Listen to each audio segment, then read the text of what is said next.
be one of those days, I see.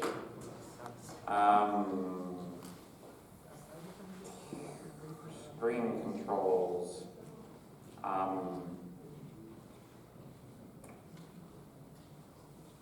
You know what, I think I'm just going to leave it like that because there's no obvious control for it.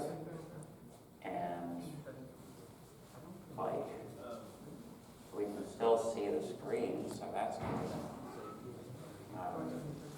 And I kind of think that if I were to attempt to retract the screen, I might not be able to get the screen back.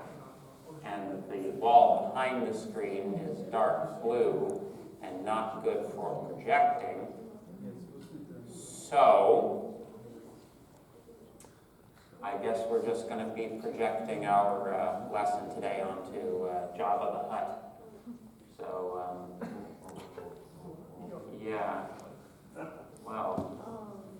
All right, sounds good. Nothing to see here. Everything's fine. Definitely not the collapse of Western civilization happening right in front of us. If you name the projector screen Western civilization. I mean, no, but that's how civilizations fall apart, right? Everything in them like just kind of stops working. Not all at once, but like, you know, just gradually by stages, you know. The inability to keep things operational is a hallmark of the collapse of civilization. Because the normal state of things is not working, right? But anywho, this is only marginally not working, so I guess we can still have some stuff. Okay. We can still have a lesson.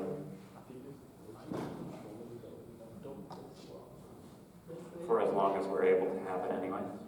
Oh, and I guess I'd like to take a slight opportunity to once again criticize the people who redesigned this room, that they didn't put a bloody chalkboard in, so there's no backup if this thing fails, right? So, you know.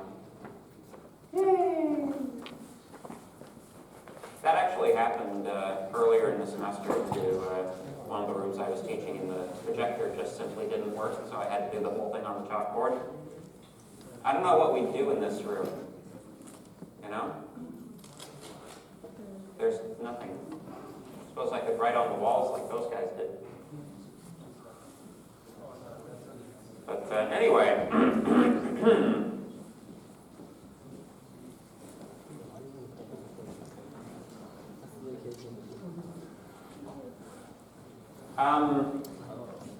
If someone in the room could please submit a service ticket with Classroom Technology Services about this problem, that would be appreciated. Just to let them know that it's going on. So,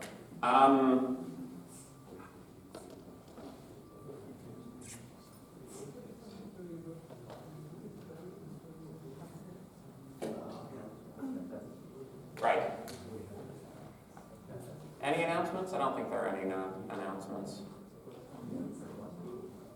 Yes? Sight and Sound released their top 100 films of all time yesterday. Oh, yeah?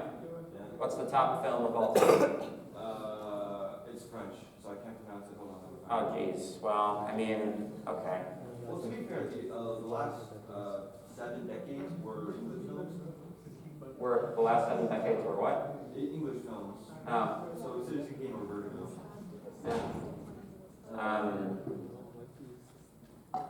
Yeah. Whatever. So, so we were talking about databases. We were talking about some basic database interactions. We were following along with Prof. So, I'm going to consider the select queries to have been demonstrated since we did that last time in class. So, using select queries, you have 2 things which must be specified, and then 2 more things which may be specified. Number 1, the fields that you want to return from the query, that's select star. The star is, you replace that with the fields that you want if you don't want all of them. Which table we are extracting the data from. So far we've only seen one table, but we are going to have multiple tables pretty soon. So selecting the table that you're selecting from is very important. We filter for which rows we wish to select, right? So we apply a Boolean condition as a filter to the records which we are selecting in order to only display a partial list. We also do fuzzy matching. We can combine multiple conditions together using and or operators. It works pretty much exactly the same as you have seen Boolean algebra so far. And of course, we can order by. The default for order by is ascending, so in theory, you'd never have to specify ascending, but you know, if you want to, then you can. So, so this is all fine and dandy. We now know how to perform some very basic database interactions in a sort of closed, contained command line environment. The question then becomes, how does Python get involved in all of this?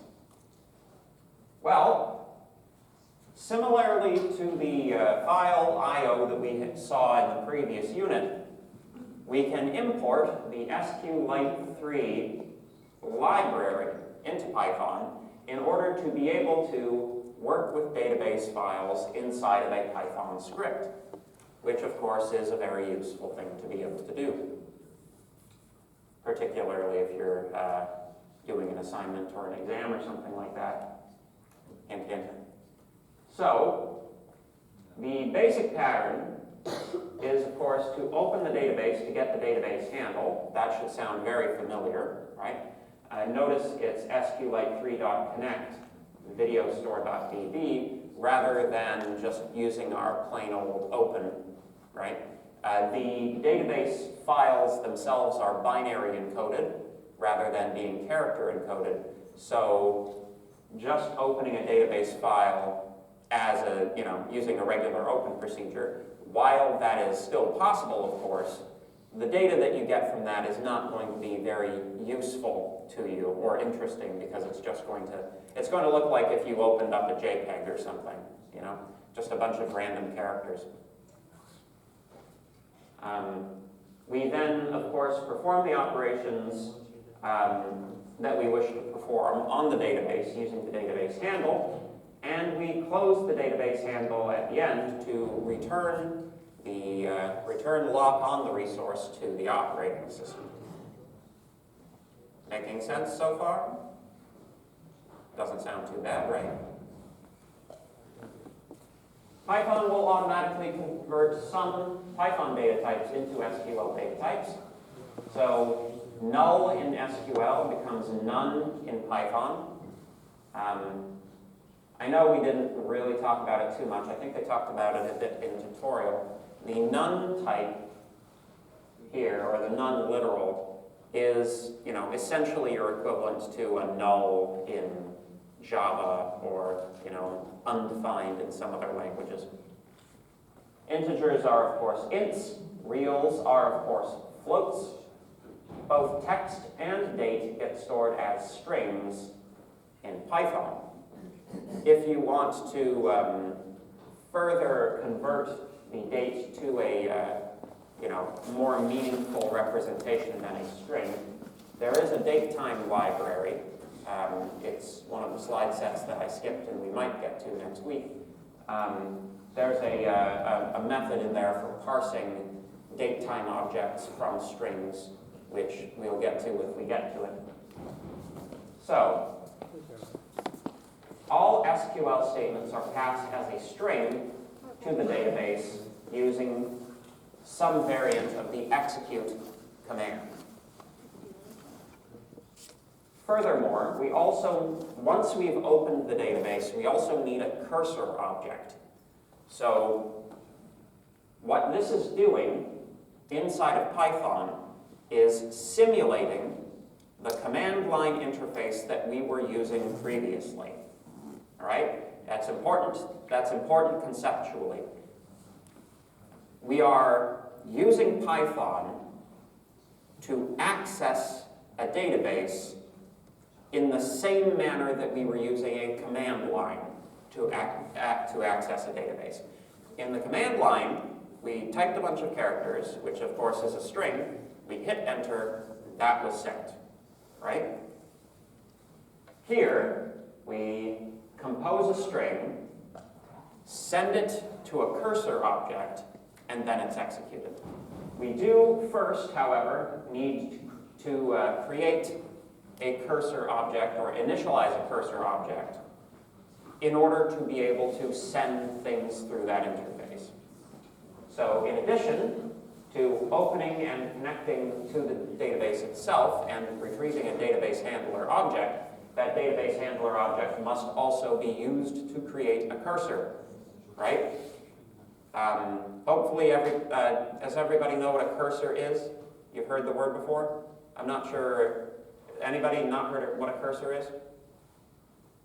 A little bit? Cursor is a very general term. It's a bit old now. Cursors are not sort of favorable UI design anymore, but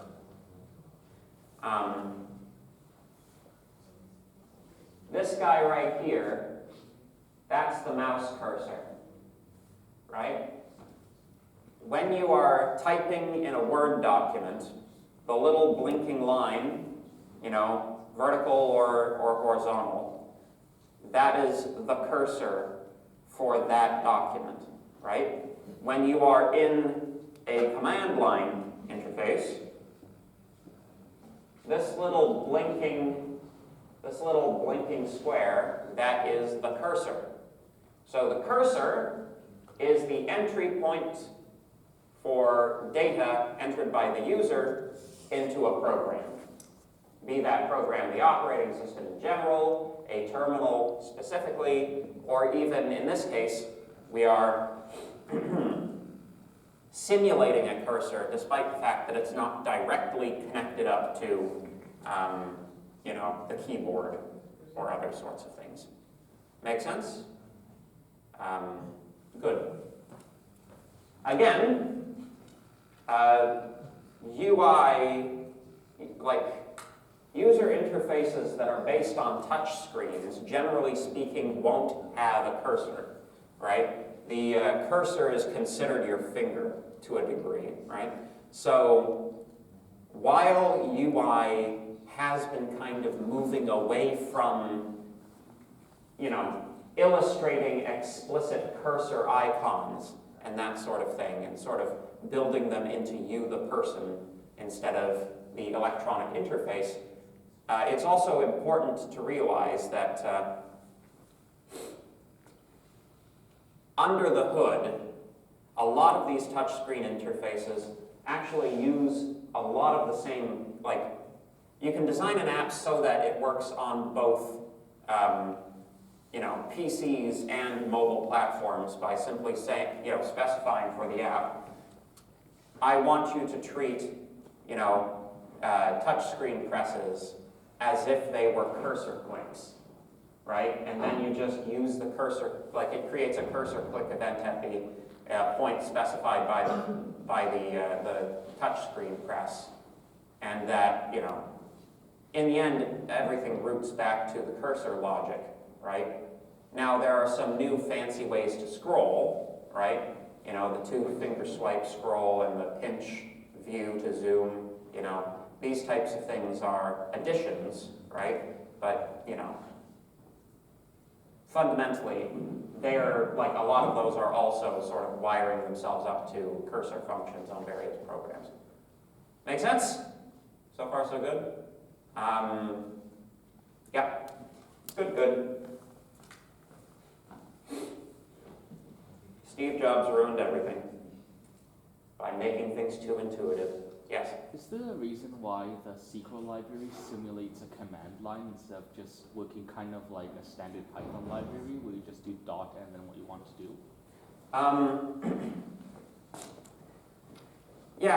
So the question is, why are we simulating a cursor here? Why couldn't we just do something like the JSON library, where we were just, using the code to encode and decode JSON files, right? And make our modifications regularly. So there are a couple of factors that go into it. Number one, the manner in which the database is encoded itself is reasonably complicated and uses some pretty heavy algorithms to improve performance, right? So, also it's binary encoded, so you don't want to have to look inside of a database file explicitly. So that's one thing that's going on, right? Number two, it has to do with the atomicity of the transactions, right? You want to think of your database as being a black box that you put your commands into, and it gives you results if necessary, right? And you want it to, you want it to handle everything with respect to that, right? So, it is correct to think of SQL commands as being chunks of program code that are being executed by an interpreter, right? So, to some degree, the database file itself isn't even of concern to you. Your primary concern should be satisfying the database interpreter, the command interpreter. The way that it receives commands is through this type of a cursor interface. So maybe other database software vendors do things differently, but it does make a certain degree of sense to have one point of entry for commands into an interpreter. Make sense? Cool. Any other questions? Cool. It's all about modularization. Good. So, we can use a for statement, for a loop, to loop through the results of a select query. So when you perform a select query inside of Python, you get a result, the return result of the execute command will be the results that you have acquired from the database. That's iterable, so you can loop through all of the records you've retrieved using for loop. Make sense? Additionally, by default, these do not include the field names, right? You're just supposed to sort of figure it out from the order of the entries. So if you'd like to turn the thing into a series of dictionaries, sort of similarly to how we did the dict reader in the CSV files, we have database.rowFactory is equal to SQLite3.row. So row factory is an option which you can set inside of the database object. SQLite3.row is a further definition. It's one of the options that this thing can take. If you do that before you initialize your cursor object, when you retrieve rows from an execute command, you are retrieving dictionaries where the keys of the dictionary are the fields of the database, which is probably more what you want than having to address them by positional index. Make sense? Cool. So I suppose we should do a demonstration, huh? So.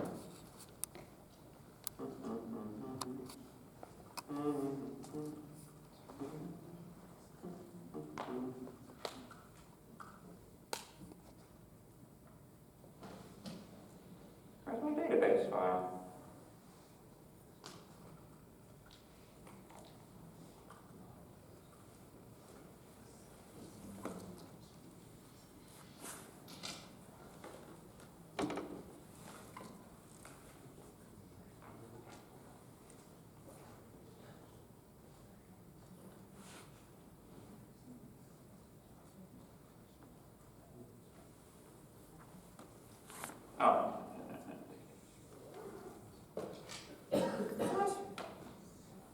certainly I must have a database file somewhere.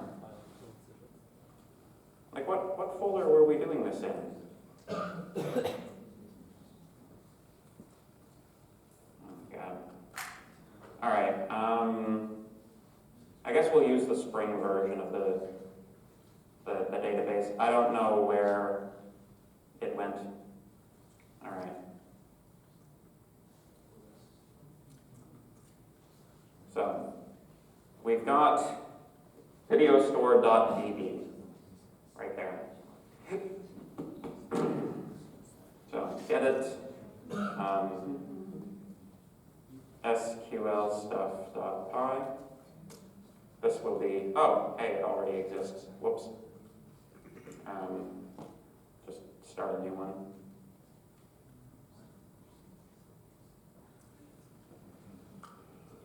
So,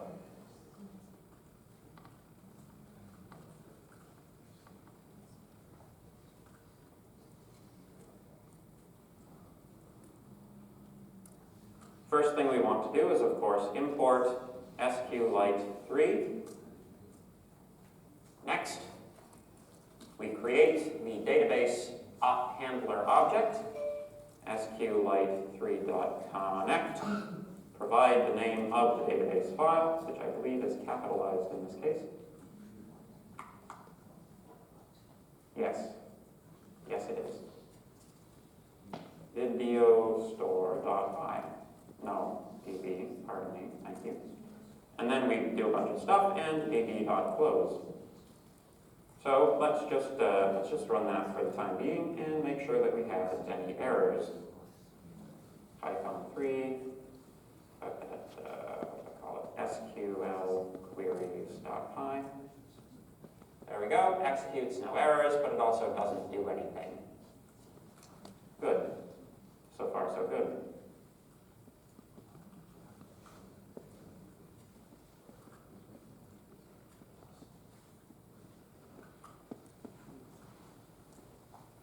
This is going to be really small for the video, but, you know, it is what it is. So, once we have, once we have connected to the database, we must create the cursor object. Cursor is equal to database.cursor. There we go. Now we can start sending it commands. Cursor.execute. Select star from movies. Notice that here we have not included a terminating semicolon. When you are you can provide one if you want, but because the execute command executes one SQL command by default, it will assume that you're finished with this once you've hit enter, unlike the actual SQL command line interface. Yes? Does that have anything to do with the practice of sanitizing database inputs? We're going to be talking about sanitizing database inputs. Yes. So execute only will constrain itself to only executing one SQL command at once, no matter how many exist in the string, shall we say. So this is the safer one that it is preferred to you that you use. There is also an execute all command, which executes many, but we have a whole bunch of slides on it. So I see you're already already familiar with the concept of an SQL injection attack. It might be, Yeah. Yeah, we'll be talking about them. I've heard that this is PHP's fault. SQL injections? Yeah, that in PHP, the syntax is just so easy to create a SQL injection attack. That's where the idea came from. Oh. So, yeah. I've heard that PHP is a really terrible language. You know what PHP stands for? It's a recursive acronym. Yeah, so oh, what is it? It's PHP. Hypertext processor? Yeah, hypertext preprocessor, which is stupid. It used to stand for personal homepage, but they changed it to be recursive. I was talking to one of the one of my friends, and he said that the fact that PHP has a recursive acronym is really all you need to know about the language. But anyway, I'm sure people make a living at it. So anyway,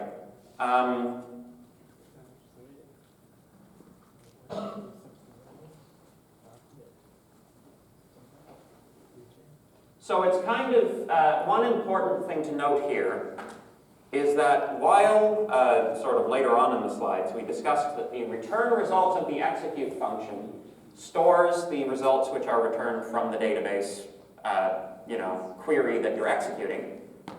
The cursor itself will also store those results inside of the object itself. They are retrievable by using either fetch one or fetch all. Fetch one, of course, is like read line. It only reads one of the records, and if you want to read all of them, you have to loop until it's finished, in which case you should probably just use a for loop anyway. And fetch all just dumps all of the records that are retrieved all at once. So, this should be now a complete and working program. Spell fetch. Oh, did I? Fetch. Okay, thank you. Boom. So, you can see that what we get dumped out here, each record is being represented as a tuple, and all of the records collectively are being represented as a list of tuples. Make sense? So far, so good. So let's just, let's say rows is equal to that. For row in rows, wrong row, print row, prints it out slightly more nicely. Make sense? So far, so good. So let's do that row factory thing. So we want to insert this line after the database object has been, or the database handle has been created, but before we create the cursor, right? So db.row factory is equal to sqlite3.row. Then everything else remains unchanged.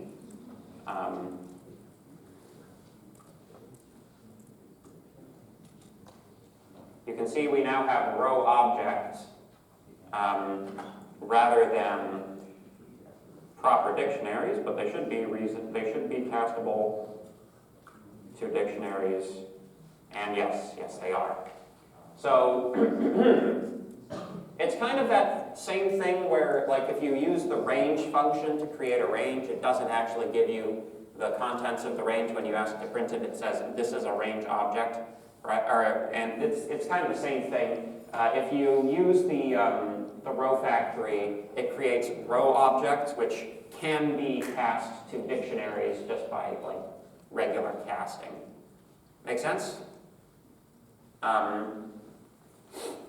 You don't have to cast it as a dictionary to use it as a dictionary. This is just for the purposes of displaying things. Make sense? So far, so good? Beauty foil. All right.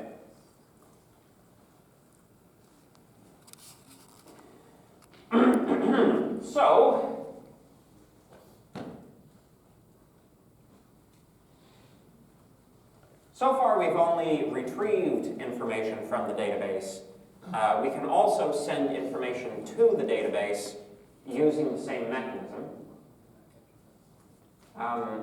So inserting values into into the database uses the same insert command that we've been using in the command line interface.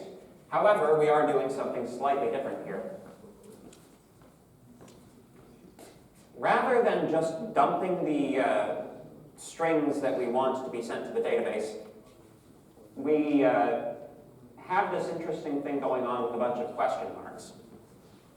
Further, we now have a second argument to execute, which is a tuple containing a bunch of different variable names, which are specified above here. So you might be wondering, what the heck is all this about? While executing, these question marks act as placeholders where these data will be inserted, and they'll be inserted in order. So M gets plugged down in the first slot, T in the second slot, G in the third slot, R in the fourth slot, right? You might say to yourself, this seems like a lot of work when all I would have to do is just print it like, you know, I would normally print something, right? Well, it turns out that you don't want to do that, and we'll be exploring those themes in a few slides. So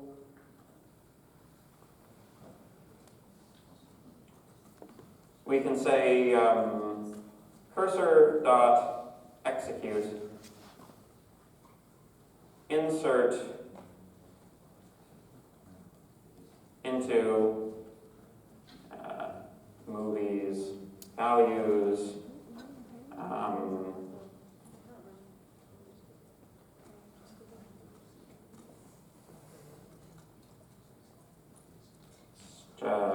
ID number over 9,000. Somebody give me a movie name. They Live. Hey? They Live. They Live. Excellent choice.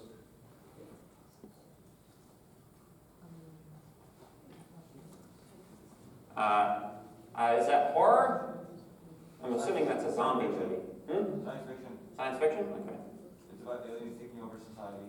Oh, well. Through consumer media and apathy. Oh. Oh, well, doesn't sound much like science fiction then. It's made by John Carpenter. Okay, I don't know who that is. But okay. Sorry, what? I mean, you know, I'm just a hairy-knuckled engineer, you know? I'm completely uncultured, so. Sci-fi, something else. Sci-fi, like, political drama? Or sci-fi something, whatever.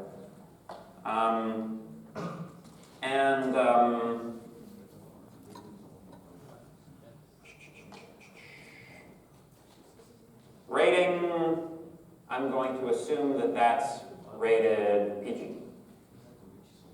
Who knows? So, one thing that's important, right?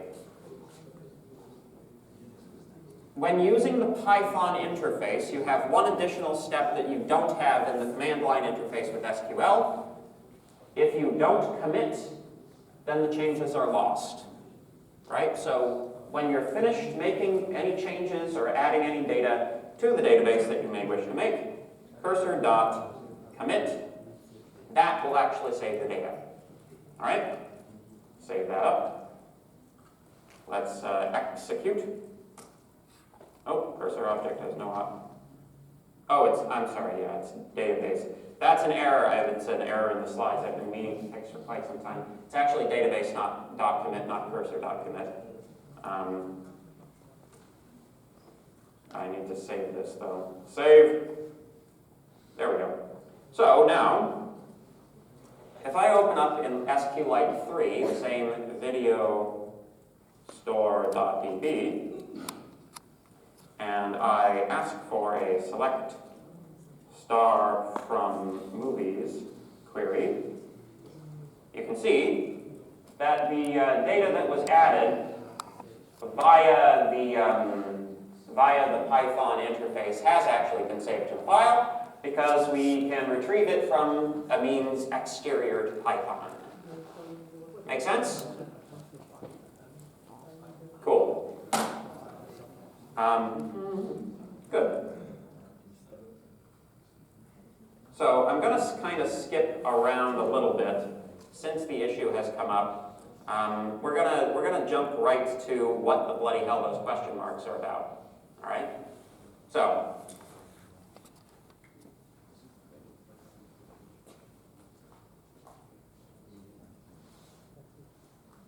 Yeah, this is it. So.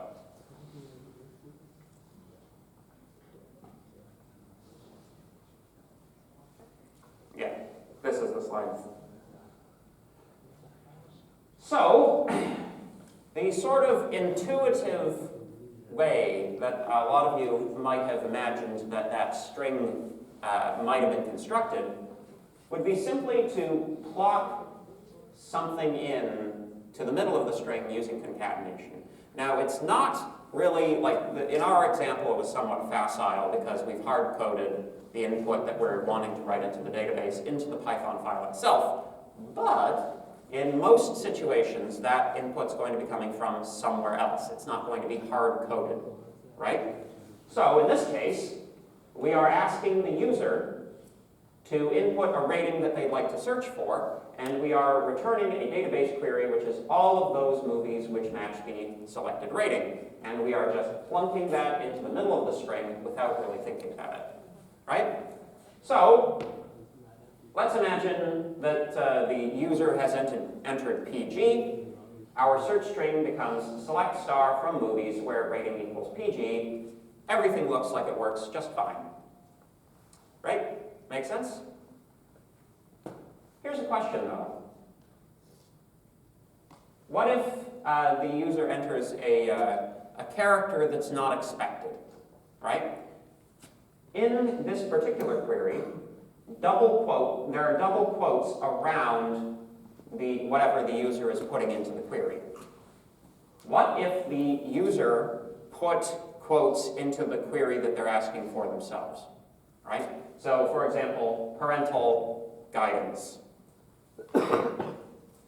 Your query ends up looking like this. Select star from movies where rating is equal to parental, like parental in quotes, guidance not in quotes, and then two quotes at the end. Because this term guidance is not inside of quotes, SQL is going to interpret it as if it were a keyword, right? So guidance is not a key, like, it's no longer data that's being searched over, it's being considered one of the operations. Of course, it isn't an operation, so SQL will reject it as an operation, but basically, with very little work, the user who's inputting this data can insert random keywords, whatever keyword they want, into the query, which is probably bad. Let's see just how bad it is.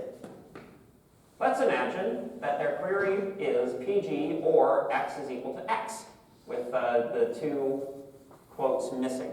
So X is equal to X, what will that always return? True.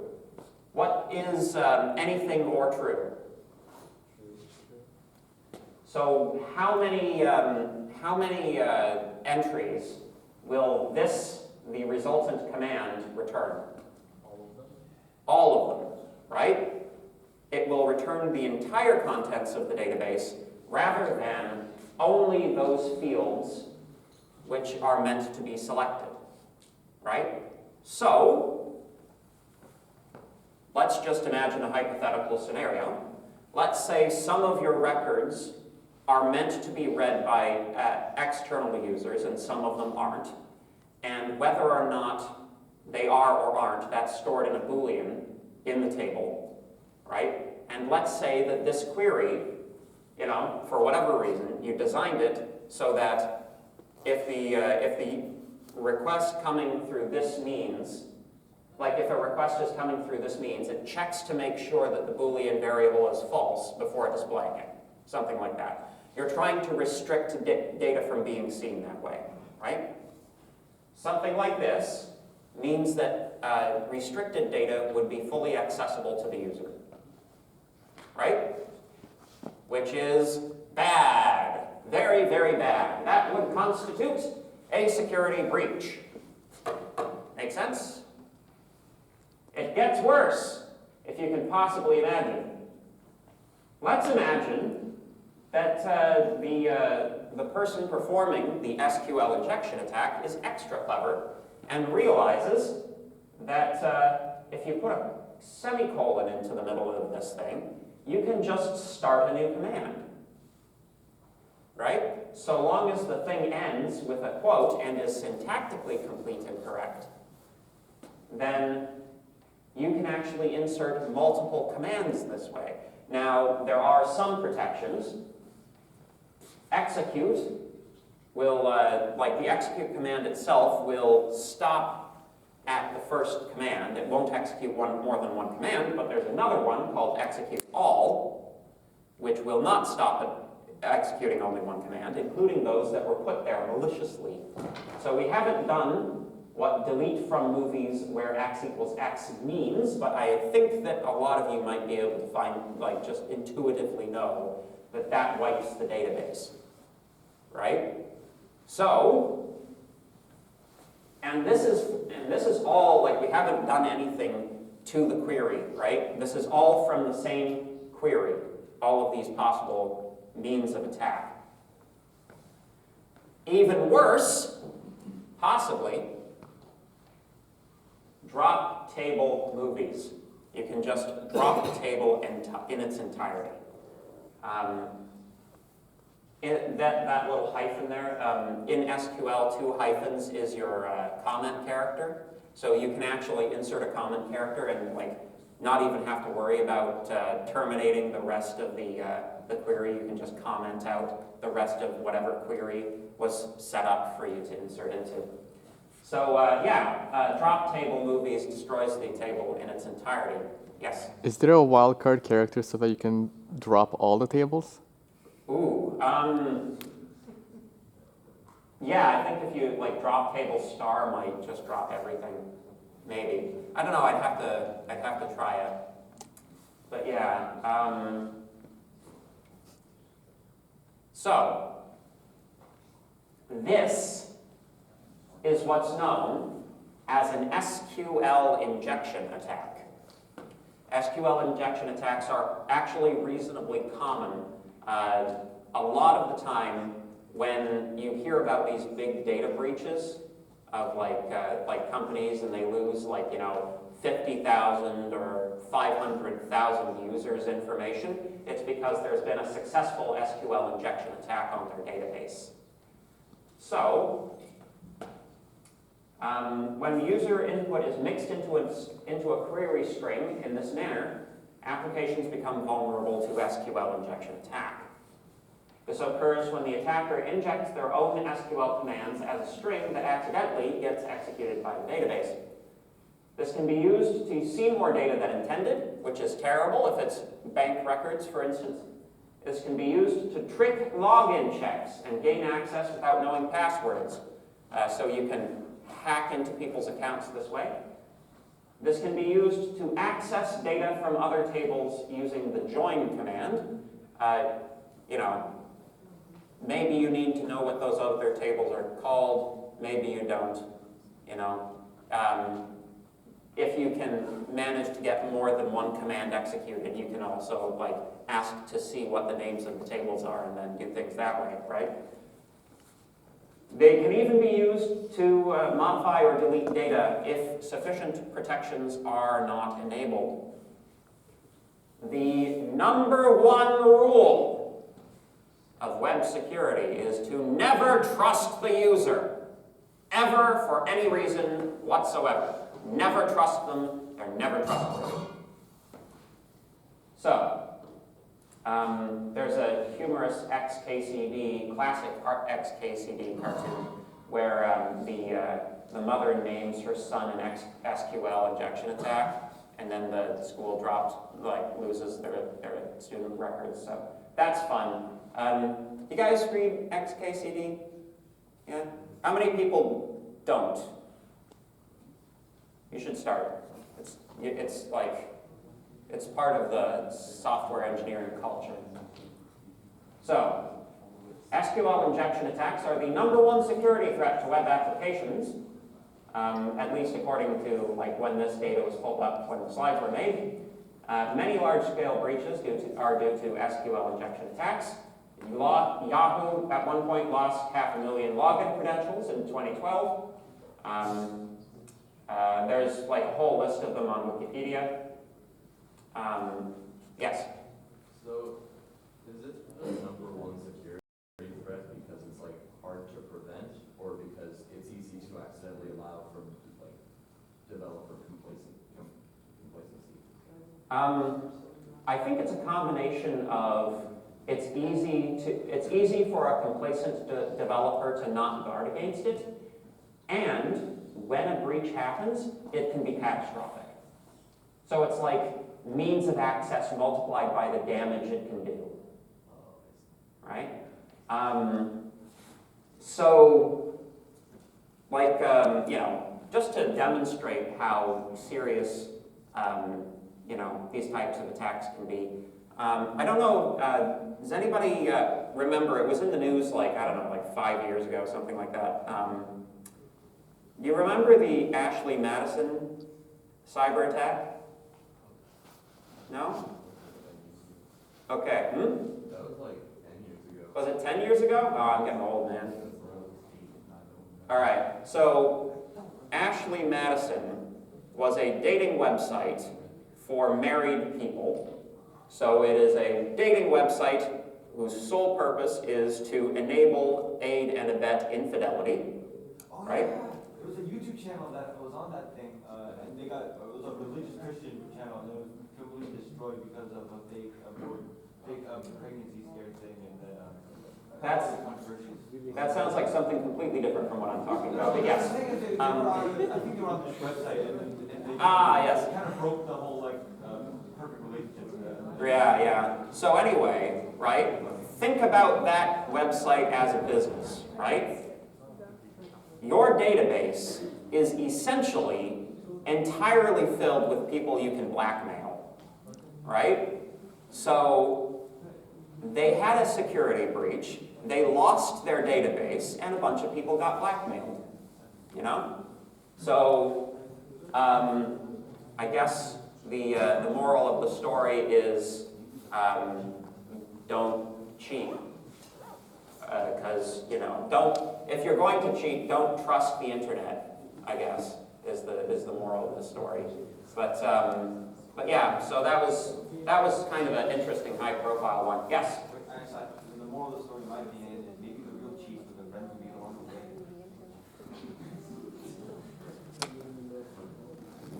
Oh, I want to say something so bad, but I'm not going to.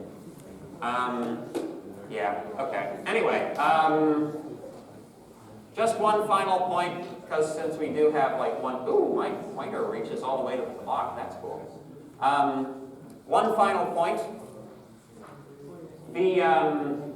This is, in Python, you're only vulnerable to this if you sort of mash strings together without using a controlled interface. The whole purpose of the